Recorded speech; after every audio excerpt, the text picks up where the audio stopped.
اور جب ہم نے تم سے عہد کر لیا اور کوہ طور کو تم پر اٹھا کھڑا کیا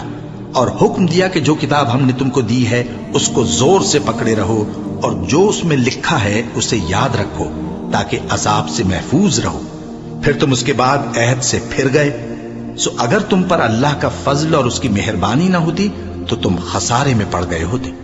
اور تم ان لوگوں کو خوب جانتے ہو جو تم میں سے ہفتے کے دن مچھلی کا شکار کرنے میں حد سے تجاوز کر گئے تھے، تو ہم نے ان سے کہا کہ ذلیل و خوار بندر ہو جاؤ،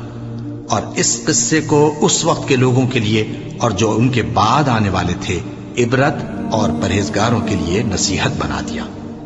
اور جب موسیٰ نے اپنی قوم کے لوگوں سے کہا کہ اللہ تم کو حکم دیتا ہے کہ ایک بیل ذبح کرو، وہ بولے کیا تم ہم سے ہنسی کرتے ہو؟ موسیٰ نے کہا کہ میں اللہ کی پناہ مانگتا ہوں کہ نادان بنوں۔ انہوں نے کہا کہ اپنے پروردگار سے التجا کیجئے کہ وہ ہمیں یہ بتائے کہ وہ بیل کس طرح کا ہو۔ موسیٰ نے کہا پروردگار فرماتا ہے کہ وہ بیل نہ تو بوڑھا ہو اور نہ بچڑا بلکہ ان کے درمیان یعنی جوان ہو، سو جیسا تم کو حکم دیا گیا ہے ویسا کرو۔ انہوں نے کہا اپنے پروردگار سے درخواست کیجئے کہ ہم کو یہ بھی بتا دے کہ اس کا رنگ کیسا ہو۔ موسیٰ نے کہا پروردگار فرماتا ہے کہ اس کا رنگ گہرا زرد ہو کہ دیکھنے والوں کے دل کو خوش کر دیتا ہو۔ انہوں نے کہا اب کے پروردگار سے پھر درخواست کیجئے کہ ہم کو بتا دے کہ وہ اور کس کس طرح کا ہو، کیونکہ بہت سے بیل ہمیں ایک دوسرے کے مشابہ معلوم ہوتے ہیں، اور اللہ نے چاہا تو ہمیں ٹھیک بات معلوم ہو جائے گی۔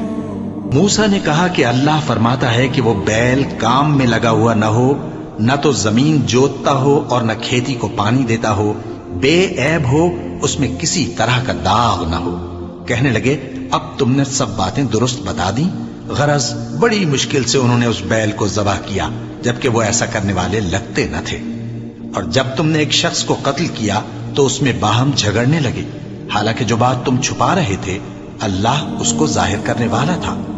چنانچہ ہم نے کہا کہ اس بیل کا کوئی سا ٹکڑا مقتول کو مارو،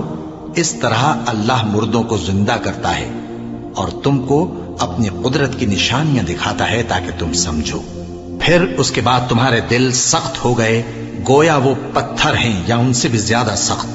اور پتھر تو بعضے ایسے ہوتے ہیں کہ ان میں سے چشمے پھوٹ نکلتے ہیں، اور بعضے ایسے ہوتے ہیں کہ پھٹ جاتے ہیں اور ان میں سے پانی نکلنے لگتا ہے،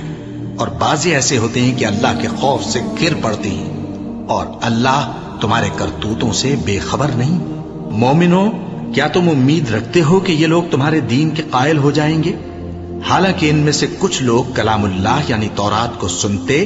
پھر اس کے سمجھ لینے کے بعد اس کو جان بوجھ کر بدل دیتے رہے ہیں،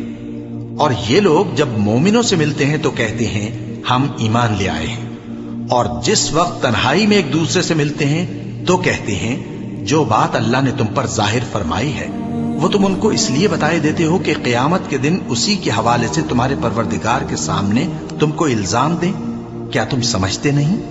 کیا یہ لوگ یہ نہیں جانتے کہ جو کچھ یہ چھپاتے اور جو کچھ ظاہر کرتے ہیں اللہ کو سب معلوم ہے؟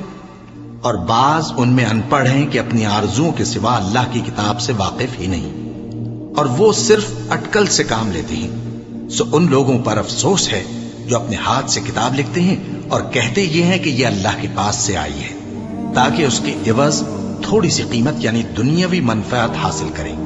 سو ان پر افسوس ہے اس لیے کہ بے اصل باتیں اپنے ہاتھ سے لکھتے ہیں، اور پھر ان پر افسوس ہے اس لیے کہ ایسے کام کرتے ہیں۔